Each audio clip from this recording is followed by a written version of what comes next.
Okay, I see a lot of people get carburetors and they just bolt it right to the intake with a gasket. Don't do that, because the moment you get stuck in traffic or on a hot day, your vehicle is going to vapor lock and it's going to be hard to start. If not, it might push all the fuel past the needle and seat and just flow and ball over. What you want to do, do not get an aluminum spacer. Get a phenolic spacer or wood spacer. I think they kind of call them the same thing, phenolic wood spacer, or they might be two different things. But those are the best things to have on your vehicle that you're going to be driving, a daily drive or a street truck. And right here, you can see right up in here, that's a wood spacer. And you can actually feel the difference. If you feel this, it's hot. It's real warm. If you feel this, it's actually cool. If you feel a carburetor, it's actually cool.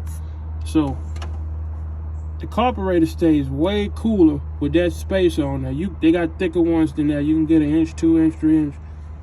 It's way cooler, and you creating a distance between there too. So if you're gonna be in traffic and you're having problems with your car at a stoplight or in heavy traffic for 15, 20, 30 minutes, get you a phenolic spacer and you'll see the difference. And another thing, take your fuel lines and run them away from your exhaust. This is a 90-something block, so it don't have the fuel pump that goes on the side right here. But for people that have the lines running up through here, going to the carburetor on that Quadrajet you have for Elderbrock, if you can, get the mechanical fuel pump off of here. And what you want to do is, you're going to get an electric fuel pump. You're going to run it to a regulator, fuel pressure regulator, and there go your gauge right here. You run it away from the exhaust. And I brung it down and I went through my fender and I put it on the outer side of the fuel rail away from the exhaust. I can stay in traffic. I done stayed in traffic almost an hour before. It never vapor locked no more. It just cut it completely out.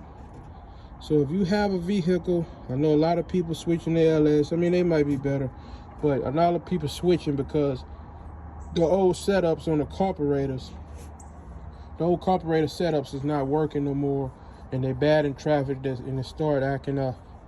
And that's kind of a reason. It's vapor locking, acting up, because all your fuel is starting to ball in the carburetor, and it creates a pressure in the line. And what you got to understand, today's fuel on yesterday's engines don't work. So you got today's fuel with ethanol in it. When people was using carburetors back then, they didn't have ethanol in it. It was leaded fuel. Now we have unleaded fuel with 10% ethanol. So what happens is ethanol starts to boil quicker than the old fuel. The old fuel had a higher boiling point, and it can kind of take it. But the fuel we're using on these carburetors now, they can't take it. They can't take the heat, and it creates a pressure in the line. And what happens is it starts to flow back to the tank. When it comes this way, the pressure gets so high, it starts to have air inside of here, and it flows back. If you ever had a 5-gallon can of gas, leave it in the sun maybe 30 minutes. You will see the can swell up because the can has started getting hot and there's nowhere for the vapors to go. And that's the same thing that happens here. So that's why you have to have a vent tube that goes inside of your fuel tank. So when it comes to gasoline, the fuel always, either you need a return line or you need to have some kind of setup like this. And this setup has a return line.